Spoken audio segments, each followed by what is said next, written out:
Tara guys, punta tayo ng Sabado de Gloria ng magandang muling pagkabuhay ng Panginoon ngayong araw na to.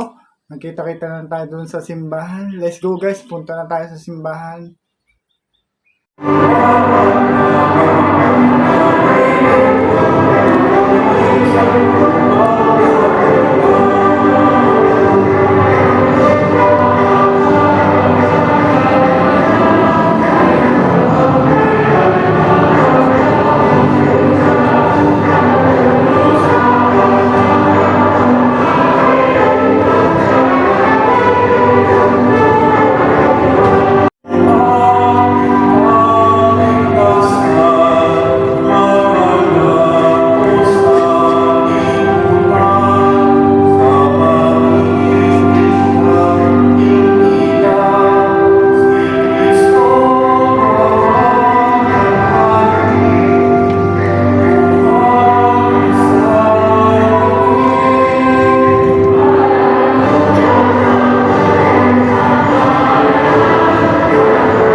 Ay sisimulan natin ang ikalawang bahagi ng pagdiriwang, ang pagpapahayag ng salita ng Diyos at ating lubos sa pakinggan.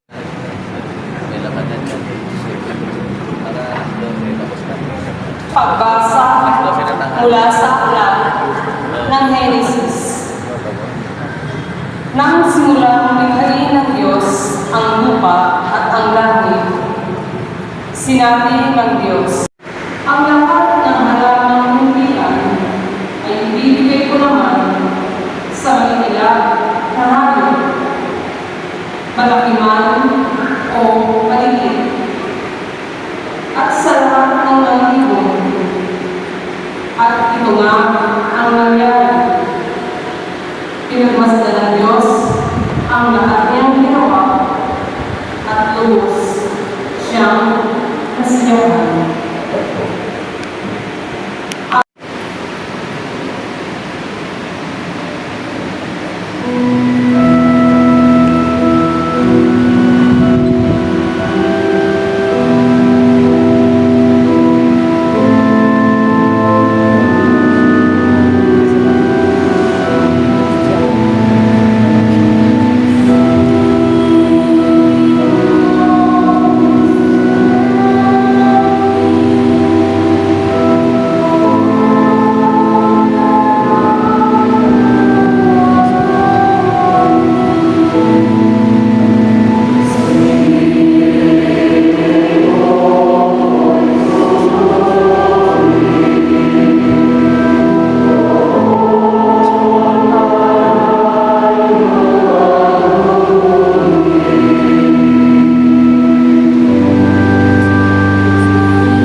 inayos niya sa ibabaw nito ang panggatong.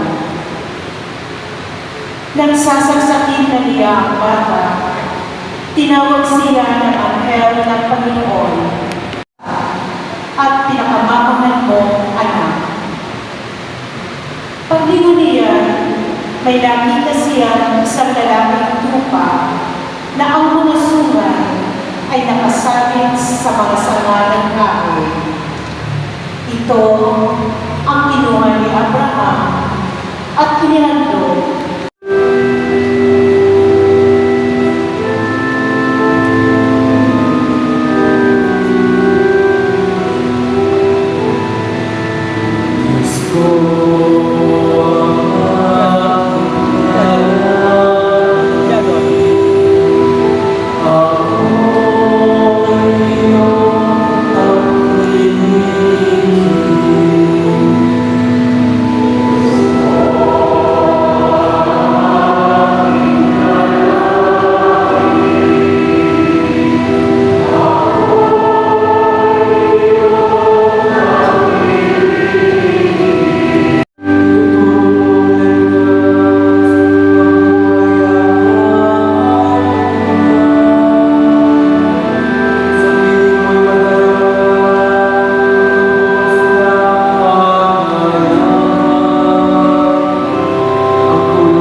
Inararahan mo sa sanlibutan ng mga anak na sa pangako mo sa nila, bunga ng paglawak ng saklaw ng iyong pagkilan.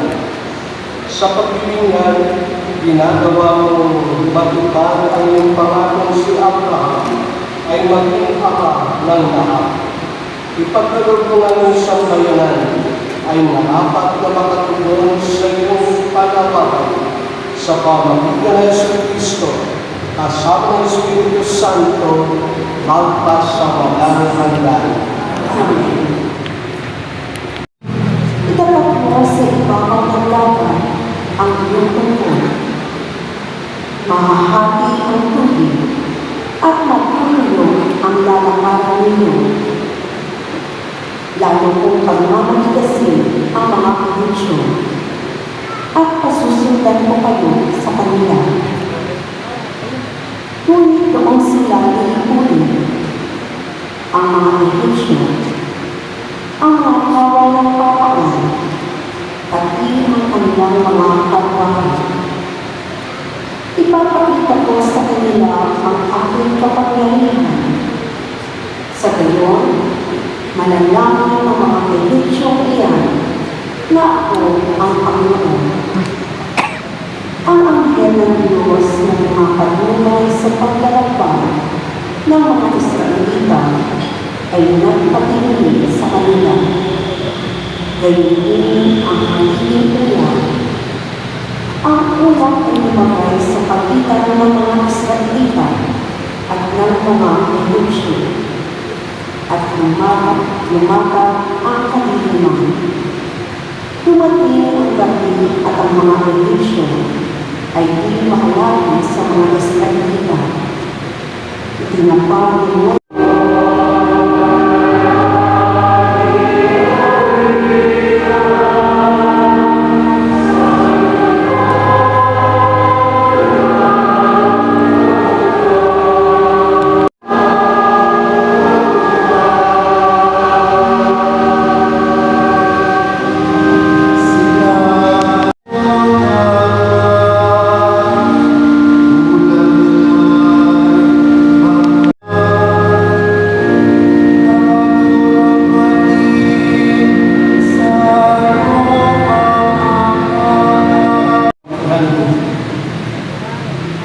Noong unang panahon ay iyon ang minuto na mapanaat ang himala ng bagong tipan sa pagtawid sa dagat bilang tagapaghiwakid ng nagaganap na pagbibinyag na siyang paglaya ng iyong sambayanan sa ng Israel. Siya ang hari ng lahat ng bansa. Israel, ang katulad mo ay babaeng bagong kasal. iniwan ng asawa, batbat ng kalungkutan. Ngunit tinawag ka muli ng Panginoon sa kanyang piling at sinabi,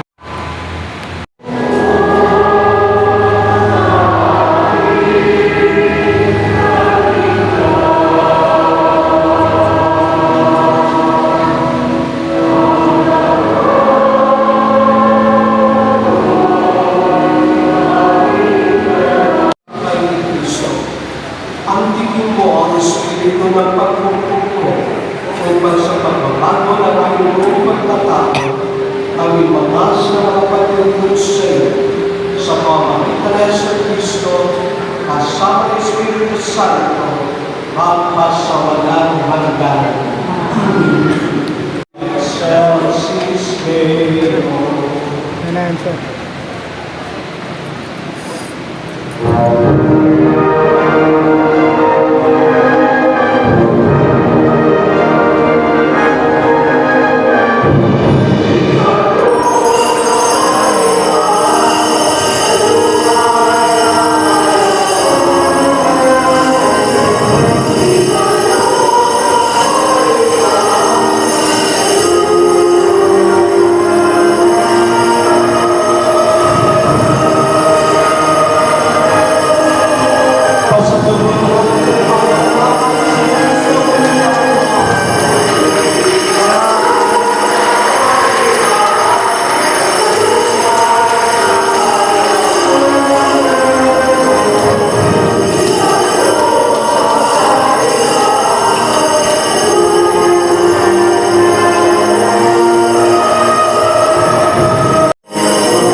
gamitin mo ang Espiritu ng pagtutulog mo upang sa pagbabago ng aming mong pagkatao, aming makasang makalingkod sa iyo sa pamamagitan ng Yesu Cristo, kasama ng Espiritu Santo, hanggang sa walang hanggan.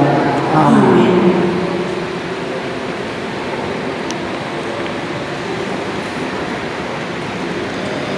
Pinyagan sa kanyang kamatayan. Sa hanggang tayo namatay at nalibing na kasama niya sa pamamagitan ng Kanya, upang kung paano binuhay ng muli si Kristo sa pamamagitan ng dakilang kapangyarihan ng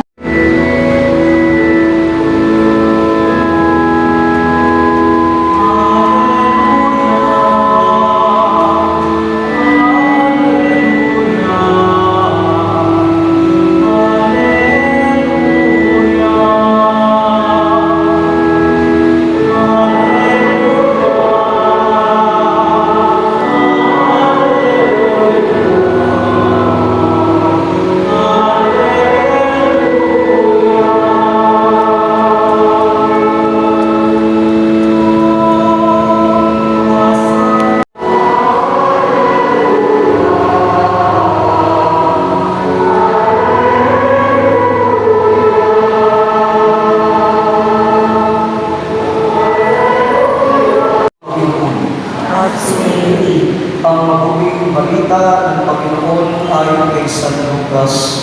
pagpulit sa iyo, Panginoon.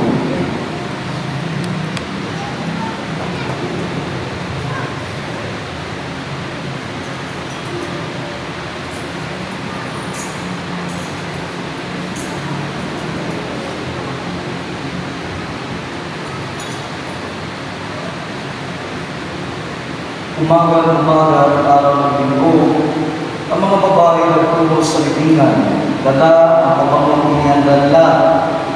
Nang dumating sila, alam nila na igulong na ang batong nakatakip sa pintuan ng libingan.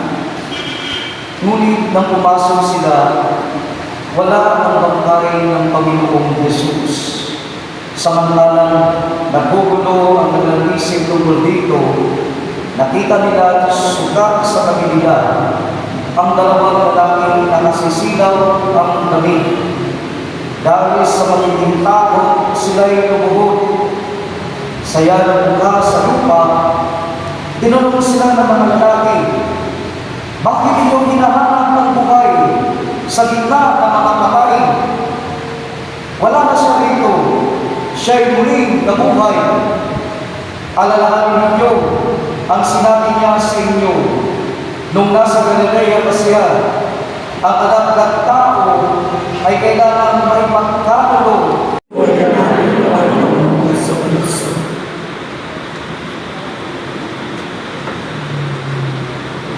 Magandang gabi po sa inyong mga kapatid. Magandang gabi po, Father. Happy Easter po sa inyong lahat. Happy Easter. Natin ang ating mga kapatid na Happy Easter. Happy Easter. Tunay na itong gabi mga kapatid ay napaka-special na gabi sa buong taon sa ating simbahan. Dahil without this night, wala ang ating pananampalataya. There is no Christianity. At kahibangan at kasinungalingan lamang ang pananampalataya natin kung hindi nabuhay ang ating Panginoon. Alam nyo, nung sinimulan natin ang selebrasyon dito, simulan natin ang pagdiriwang na may kadiliman. No, pinatay lahat ang sindi, ang mga ilaw sa loob ng simbahan at sinindihan ang Seryo Pascual. Nagpusan ito yung pinoprosesyon. Ito nagpapaalala sa ating mga kapatid na ang ilaw na ito ay kailanman ay hindi nagkapit o tinalo ng kadiliman. Mga kapatid, ngayong Easter Vigil, gusto kong simulan sa tanong na medyo kakaiba. Mahal mo ba ang dinadalaw mo sa sementeryo? Siya ba ay asawa mo, anak mo, magulang, kaibigan. Alam niyo, napapansin niyo ba? No? Minsan kasi, hindi pa man nalibing si Mrs. may nagko-comfort na. O kaya may naliligawan na. Imagine mga kapatid. Iba talaga, di ba? Kaya marami, hindi madalas makikita ang mga lalaking bumisita sa puntod.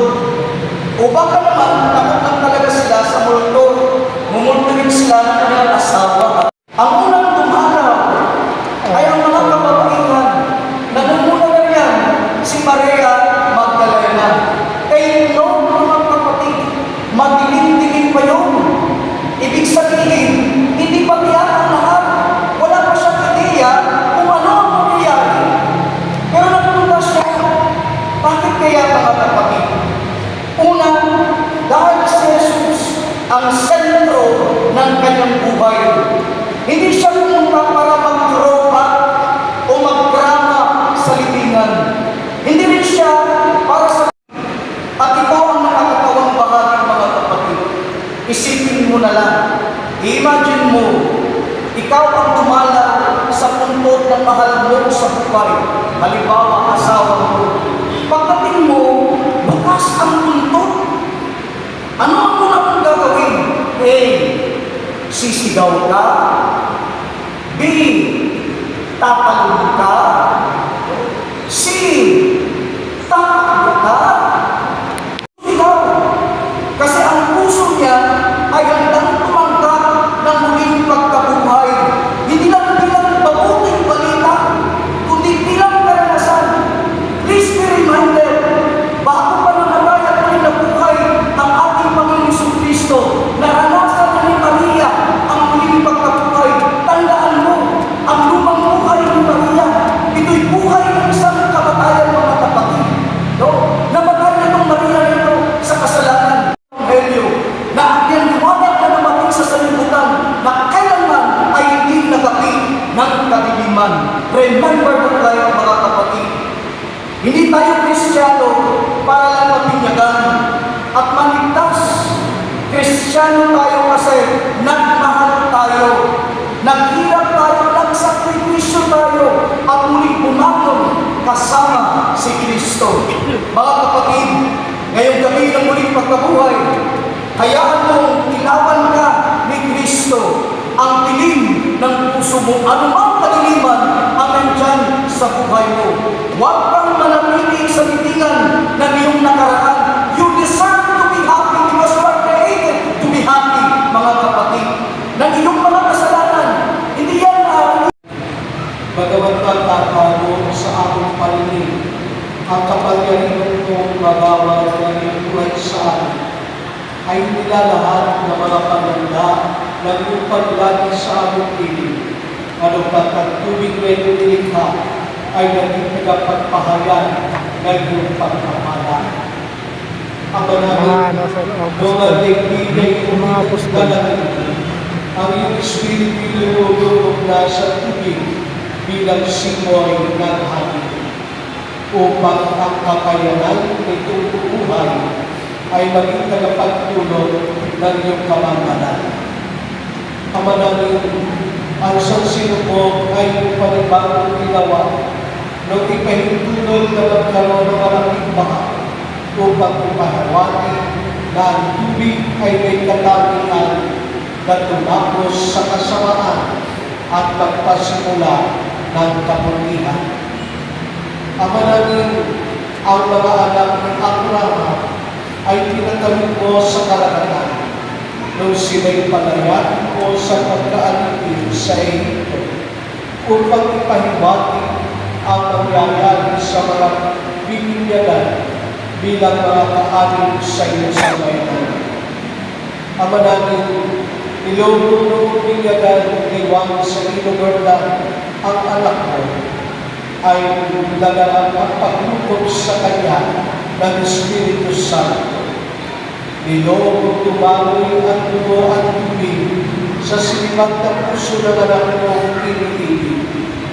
Nilobog mabuhay muli ang iyong anak na nag-utos sa mga alagad, "Humayo kayo, gawin ninyong alagad ko ang lahat ng bansa.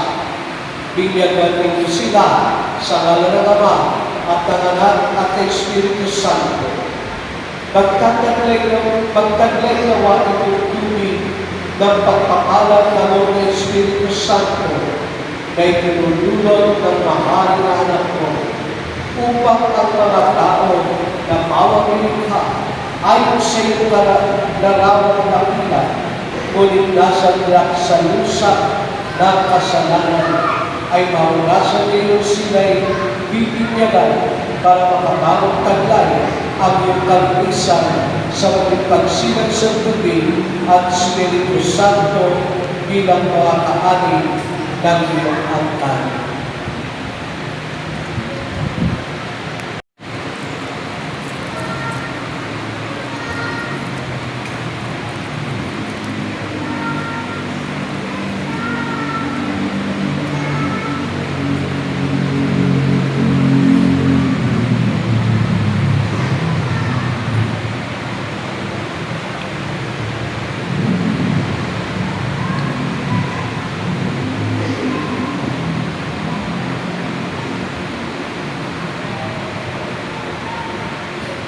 Ama namin, inilulod namin sa iyo, manaog nawa sa tubig na ito ang kapangyarihan ng Espiritu Santo sa pamagitan ng Jesucristo upang mapuspos ang Espiritu itong pagbinyag ng tubig. At sa gayon lahat na nakikisa sa kamatayan niya, sa pamagitan ng binyag ay muling mabuhay na siya rin ang kasama bilang tagapamagitan kasama ng Espiritu Santo magpasawalang hanggan. At muling pagkabuhay, sa pagdiriwang natin ito, ating pagtibagin ang mga pangako noong tayo'y biyagan. Mga kapatid kong minamahal, bilhin natin sa ama natin mga pangyarihan na malapatin ng basbasan itong tubig na ibibisik ngayon bilang pagkulita sa tinanggap natin pinyan noong pagkalooban niya nawa tayo ng panibagong lakas sa pamamalaging matapat sa Espiritu Santo na ating tinanggap.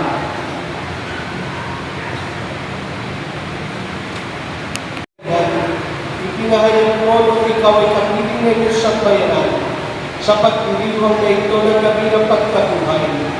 Ginungunita namin ang iyong paglikha na talaga naman kahanga-hanga at ngayon din ay iyong pagtubos sa amin na lalo pang paghihirap at walang kahambing. Basbasan mo itong tubig na iyong ginawa upang aming magamit para sa tanim ay maidilig, para makapagit sa uhaw at tingin, at para magalap namin ang paglilinis. Ito rin ay iyong itinatalagang gamitin sa pagbibigay ng iyong kagandahan sa tanan. Ginamit mo ito sa pagpapalaya sa kalipinan ng iyong hiniran na sambayanan habang sa disyerto sila'y naglalakbay.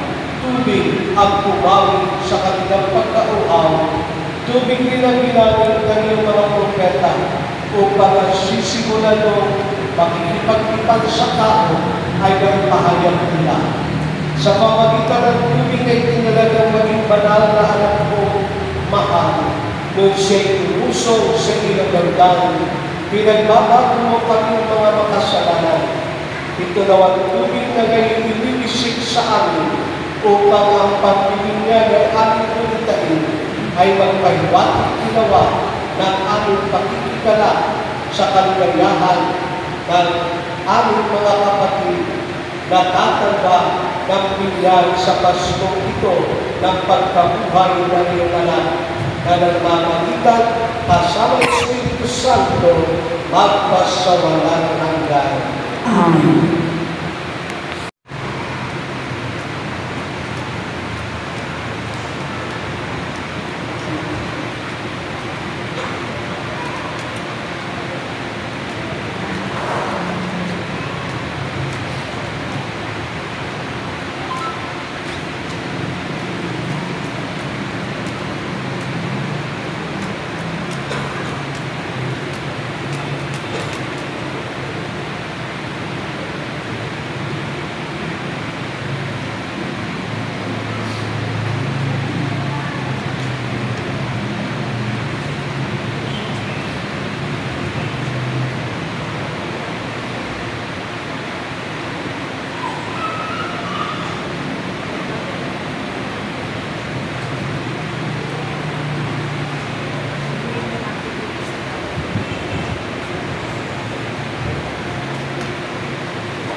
upang kasama rin niya tayo makabangon at makapagbagong buhay. Naganap na natin ang 40 araw ng paghahanda, kaya't sariwain natin ngayon ang ating pangako sa pagbibigyan. Daligtan natin ang kasamahan at kasalanan. Harapin natin ang matapat na paglilingkod sa Diyos bilang mga asahan kaalib ng kanyang banal na simbang Katolika. Kung kayo'y makapangangakong tatalikod sa lahat ng hanggan ng katuparan ng panungkalan ng Diyos upang kayo makapamuhay bilang matapat at maasahan kaalib ng kanyang angkan, pakisagot ninyo itong 3 katanungan. Si Satanas ay itinatakot ba ninyo? Opo, tinatakwil namin. Ang mga gawain ni Satanas ay itinatagwil ba ninyo? Opo, tinatakwil namin.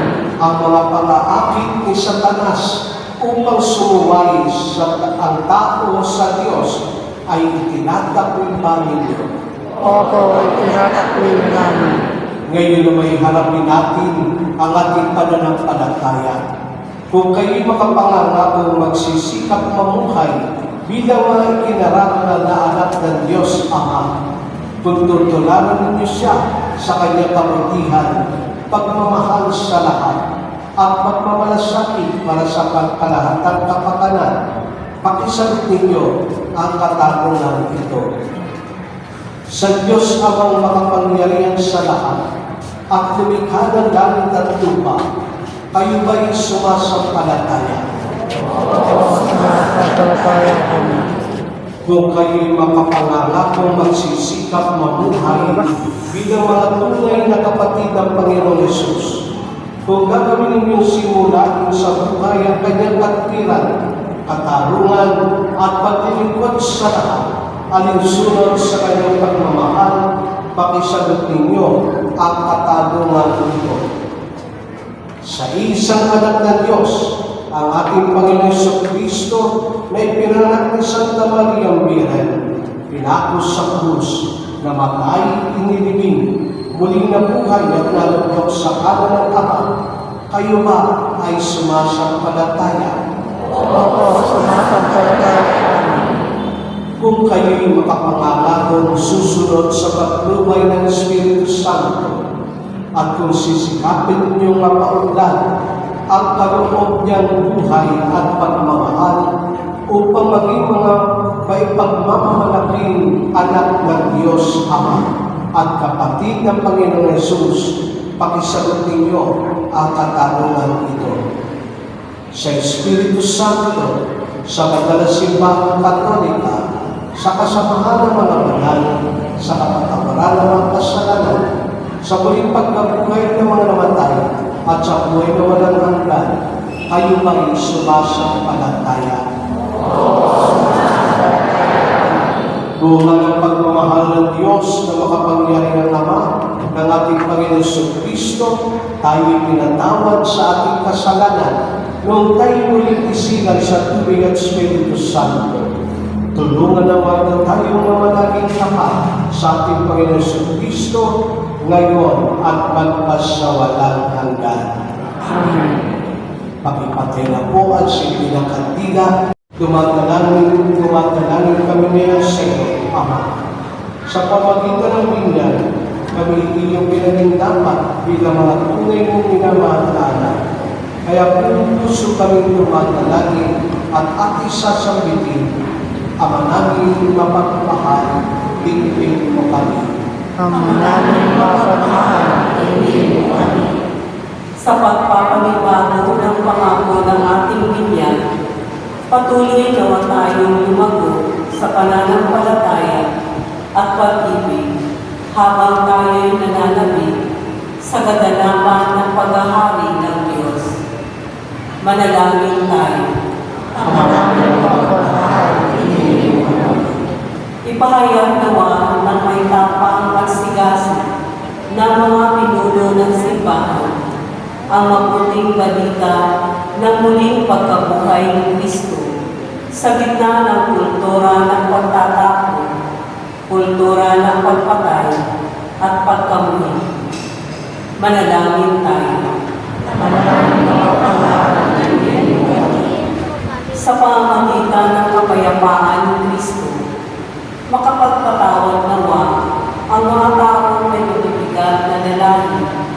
dahil sa hindi pagkakaunawaan at alitan upang tuluyang maghari ang pagkakaisa pag-ibig sa bayan ng Diyos. Manalangin tayo. Magalang nawa ang bawat pamilyang Kristiyano sa pagdiriwang ng muling pagkabuhay.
Guys, tapos na tayong ng Sabado de Gloria, yung sa magandang pagkabuhay ng Panginoon. At nakauwi na din tayo. Thank you for watching this video. Please comment, like, and share na din po. I'm Lodi Elgin Di Guzman Vlogs. Elgin Di Vlogs. Thank you for watching, guys. And please support our Facebook page, Elgin Di Vlogs. And our YouTube channel, Elgin Di Vlogs din po. Thank you for watching, guys. Bye-bye. Bye-bye, guys. Thank you for watching this video. Please hit the notification bell and subscribe button para lagi kayo update sa akin mga videos. Bye-bye!